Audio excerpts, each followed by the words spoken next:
మనం time travel చేసి 200 ఏళ్ల వెనక్కి వెళ్దాం. ఇయర్ 1813. ఒకసారి ఊహించుకోండి, అప్పటి హైదరాబాద్ లో మంచి హాస్పిటల్సే లేవు, సరైన మందులు కూడా లేవు. సరిగ్గా అప్పుడే ప్లేగు అనే ఒక భయంకరమైన వైరస్ సిటీలోకి ఎంటర్ అయింది. అది ఎంత డేంజరస్ అంటే పొద్దున్న ఆరోగ్యంగా ఉన్న మనిషి సాయంత్రానికి ప్రాణాలు వదిలేవారు. లిటరలీ జనం పిట్టల్లా రాలిపోతున్నారు. ప్రతి ఇంట్లో ఏడుపులు, ప్రతి వీధిలో భయం.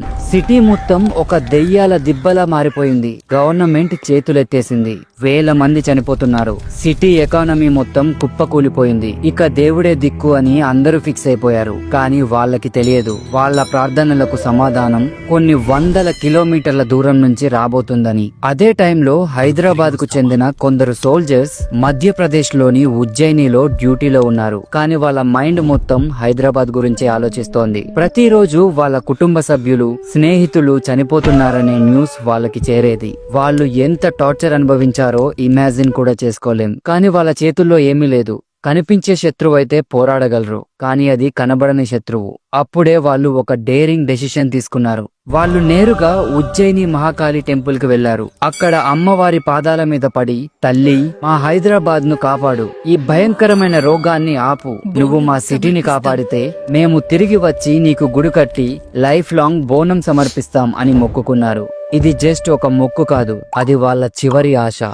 ఇక్కడే అసలు మ్యాజిక్ జరిగింది. ఉజ్జయినిలో సైనికులు మొక్కుకున్నారో లేదో, హైదరాబాద్ లో ప్లేగు వ్యాపించడం ఆగిపోయింది. మరణాల సంఖ్య కంట్రోల్లోకి వచ్చేసింది. కొన్ని రోజుల్లోనే సిటీ మొత్తం కంప్లీట్ గా సేఫ్ అయిపోయింది. ఇది యాదృచ్ఛికమా లేక నిజంగా దేవుడి దయనా? ఇది ఖచ్చితంగా అమ్మవారి అద్భుతమే అని అందరూ బలంగా నమ్మారు. అయితే వాళ్ళు ఇచ్చిన మాట నిలబెట్టుకోవడానికి డ్యూటీ ముగించుకొని వెంటనే సికింద్రాబాద్ వచ్చేశారు. 1815లో సూరేటి అప్పయ్య అనే సోల్జర్ లీడర్షిప్ లో ఉజ్జయిని నుండి తెచ్చిన అమ్మవారి చెక్క విగ్రహంతో ఒక టెంపుల్ కట్టేశారు. ఆ రోజే వాళ్ళు వండిన అన్నం, పాలు, బెల్లంతో చేసిన నైవేద్యాన్ని ఒక కొత్త కుండలో పెట్టి డెకరేట్ చేసి అమ్మవారికి సమర్పించారు. అదే చరిత్రలో మొట్టమొదటి బోనం. కేవలం కొందరితో మొదలైన ఆ వేడుక ఇప్పుడు లక్షల మంది పండుగగా మారింది. ఇంక్రెడిబుల్ కదా? ఓకే, ఇంతకీ ఈ బోనం ఏంటి? Let's break it down. బోనం అంటే భోజనం. ఇది అమ్మవారికి మనం ఇచ్చే ఒక గ్రాండ్ థ్యాంక్స్ గివింగ్ పార్టీ లాంటిది. ఇందులో వాడేవి మట్టి కుండ. ఇది 100% ఎకో ఫ్రెండ్లీ, స్వచ్ఛతకు, కొత్త ప్రారంభానికి సింబల్. నైవేద్యం, ఇందులో ఉండేది రైస్, పాలు, బెల్లం. ఇది హెల్త్ అండ్ వెల్త్ ని సూచిస్తుంది. బేసిక్ గా ఇది ఒక డివైన్ సూపర్ ఫుడ్. అలంకరణ, కుండకి పూసే పసుపు ఒక యాంటీసెప్టిక్, వేపాకులు ఒక మెడిసిన్. ఇది కేవలం డిజైన్ కాదు, దీని వెనుక సైన్స్ ఉంది. కుండపై ఉండే ఈ చిన్న దీపం చీకటిని తరిమి కొట్టే జ్ఞానానికి సింబల్. ఆ దీపం ఆరిపోకుండా చూసుకోవడమే ఒక ఛాలెంజ్. ఈ బోనాన్ని మహిళలే తలపై ఎత్తుకుంటారు, ఎందుకంటే వాళ్లే శక్తికి అసలైన రూపం. వాళ్ళు నడుస్తుంటే సాక్షాత్తు అమ్మవారే నడుచొచ్చినట్లు ఉంటుంది. What a powerful visual. బోనాల ఫెస్టివల్లో మరో మెయిన్ అట్రాక్షన్ ఉంది. అతనే పోతురాజు. ఈయన లేకపోతే పండుగలోకి కిక్కే ఉండదు. పోతురాజు గ్రామ దేవతలైన 7 అక్కా చెల్లెలకు ఏకైక సోదరుడు. సింపుల్ గా చెప్పాలంటే ఆయన అమ్మవారికి, అలాగే ఆ తల్లి భక్తులకి బాడీగార్డ్ లాగా.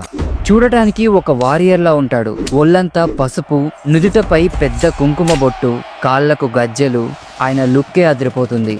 ఆయన చేతిలో ఎప్పుడూ ఒక కొరడా ఉంటుంది. డప్పు సౌండ్ కు డాన్స్ చేస్తూ తనను తానే కొట్టుకుంటూ గాల్లోకి కొరడాను జులిపిస్తాడు. ఈ విన్యాసాలకు దుష్ట శక్తులు పారిపోతాయని నమ్ముతారు. ఊరేగింపులో పోతురాజు ముందు నడుస్తూ అమ్మవారికి, భక్తులకు ఫుల్ సెక్యూరిటీ ఇస్తాడు. ఆయన ఎనర్జీతోనే జాతరకు అసలైన ఊపు వస్తుంది. పండుగ ఇంకా అయిపోలేదు. మరో 2 క్రేజీ ఈవెంట్స్ ఉన్నాయి, రంగం మరియు ఘట్టం. రంగం, ఇది ఒక మైండ్ బ్లోయింగ్ ఈవెంట్. పండుగ మరుసటి రోజు పెళ్లి కాని ఒక యువతి వచ్చి మట్టి కుండపై నిలబడి భవిష్యవాణి చెప్తుంది. ఆమెలో అమ్మవారు ఆవహించి నెక్స్ట్ ఇయర్ వర్షాలు ఎలా ఉంటాయి, రాష్ట్రంలో ఏమవుతుంది అన్ని లైవ్ లో చెప్తుందని నమ్ముతారు. Think about it. ఇది ఒక లైవ్ ఫ్యూచర్ ప్రిడిక్షన్. రంగం అంటే భవిష్యవాణి. నెక్స్ట్ ఘట్టం. ఘట్టం అంటే అమ్మవారి ప్రతిరూపమైన ఒక డెకరేటివ్ కలశం. పండుగ చివరి రోజు ఈ ఘట్టాన్ని ఏనుగుపై పెట్టి సిటీ మొత్తం గ్రాండ్ గా ఊరేగిస్తారు. ఇది పండుగకు గ్రాండ్ ఫినాలే లాంటిది. వేలాది మంది ఈ ఊరేగింపులో పాల్గొంటారు. ఫైనల్ గా ఘట్టాన్ని నీళ్ళలో నిమజ్జనం చేయడంతో పండుగ అఫీషియల్ గా ముగుస్తుంది. సో చూసారు కదా, బోనాలు ఒక ఫెస్టివల్ కాదు, ఇది ఒక ఎపిక్ ఈవెంట్. ఈ పండుగలో కులం మతం అనే తేడానే లేదు. అందరూ ఒకటే, అందరూ కలిసి సెలబ్రేట్ చేసుకుంటారు. మన పూర్వీకులు ఎంత స్మార్టో చూడండి. పసుపు, వేప, మట్టి అన్ని నేచర్ తో కనెక్ట్ అయ్యేవే. ఈ పండుగ తెలంగాణ సంస్కృతికి అలాగే ఆత్మగౌరవానికి సింబల్. అందుకే కదా మన ప్రభుత్వం దీన్నే రాష్ట్రీయ పండుగగా ప్రకటించింది. And that's a huge deal. ఆగండి, బోనాల గురించి ప్రచారంలో ఉన్న ఇంకొక స్టోరీ కూడా చెప్పాలి. ఆషాఢ మాసంలో ఆ జగదాంబిక తన అత్తారింటిని వదిలి పుట్టింటికి వస్తుందట. అంటే ఆ కైలాసాన్ని వదిలి మన దగ్గరికి వస్తుందంట. అండ్ ఇక్కడ ప్రజలు అంటే మనం ఏమని ఫీల్ అవుతామంటే అమ్మవారిని మన కుటుంబంలో ఒకరిగా ఫీల్ అవుతాం. సో ఊహించుకోండి, ఒక కూతురు తన అత్తారింటి నుంచి పుట్టింటికి వస్తుందంటే ఆ సందడే వేరు కదా.